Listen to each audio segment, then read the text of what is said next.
You know, when a doctor tells you, Allahu Akbar. Now I've given this example before. When a man's heart suddenly fails and he gets a pain and he drops, then they pick him up and take him to the hospital.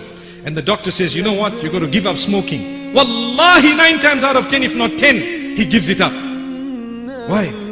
One doctor told him that. One doctor.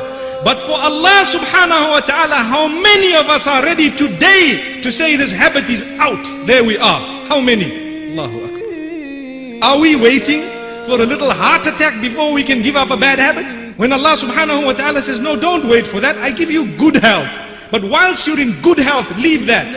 Allahu Akbar. This is why we say, some people turn away from Allah. They don't want to worship Allah, neither in Ramadan nor outside the month of Ramadan. So what Allah does for them, He gives them a favor.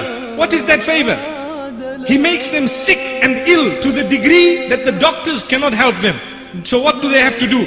They are forced literally to say, Ya Allah, for the first time in their lives, raising their hands and coming salah early, mashallah.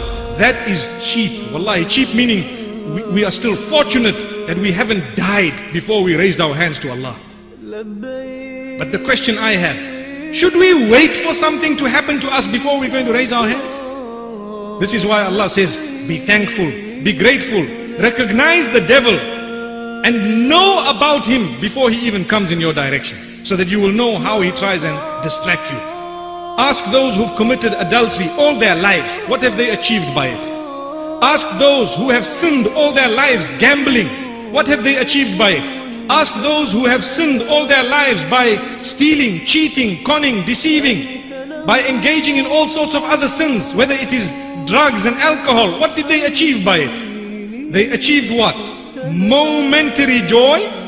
Is that what they got? And now, if Allah has mercy on you, He will grant you a chance to say, Ya Allah, forgive me, never again will I do this.